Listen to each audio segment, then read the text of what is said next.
রাজ্যের মুখ্যমন্ত্রী মমতা বন্দ্যোপাধ্যায় নদিয়া সফরে এসে কৃষ্ণনগর স্টেডিয়াম থেকে সার্কিট হাউস অবধি পদযাত্রা করলেন। এরপরেই তৃণমূল কর্মীদের সাথে কথা বললেন মুখ্যমন্ত্রী। যদিও সার্কিট হাউসে ঢোকার মুখে সাংবাদিকদের মুখোমুখি হন তিনি। আগামীকাল মুখ্যমন্ত্রী মমতা বন্দ্যোপাধ্যায় কৃষ্ণনগর পালপাড়া মোড় এখান থেকে একটি পদযাত্রা করবেন।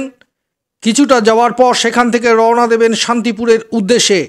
দেখুন সেই কৃষ্ণনগরের দৃশ্য, মুখ্যমন্ত্রী মমতা বন্দ্যোপাধ্যায়ের সেই দৃশ্য। ব্যুরো রিপোর্ট, বাংলার প্রতিনিধি।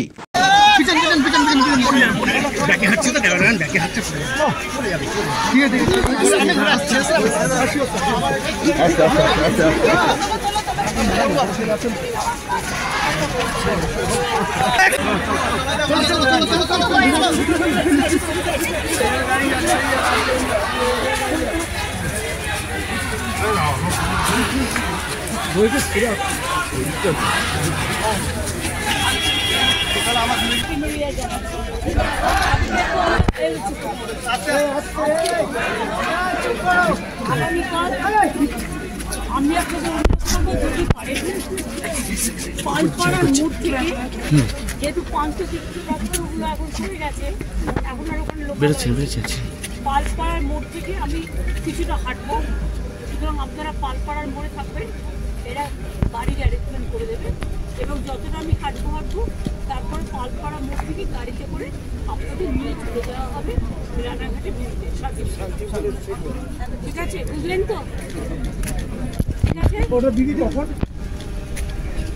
11:30টায় আপনারা জমায়েত হবে। আপনাদের আগে যেন আমি যেন আগেই পড়ি, আমি চটপট যাওয়ার পক্ষের লোক। আপনারা 11:15-এর মধ্যে জমায়েত হয়ে যাবেন। আমি ওখান থেকে পালপাড়া থেকে কিছুক্ষণ মিছিল করি, এখানে এরিয়া লোকজন আছে। তারপরে ওখান থেকে আমি বাইকারে চলে যাবো। আপনাদের যারা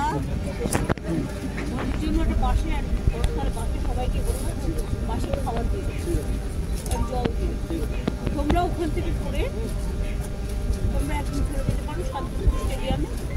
ঠিক আছে, থ্যাংক ইউ। আমি ইউজ করছি না, বিকজ আজকে থেকে রেস্ট্রিকশন হচ্ছে, বাইরে মাইক্রোফোন ইউজ করা যাবে। আমি যা শান্তিপূর্ণ লোকজনের সঙ্গে জনসংযোগ করে আর বাইরে মিটিং কিন্তু এখন করা যাচ্ছে। আজ থেকে ভার্ডিক্ট আছে কোর্টে এবং পলিউশন কন্ট্রোল বোর্ডে। ইলেকশনের 3 দিন আগে থেকে এটা থাকে।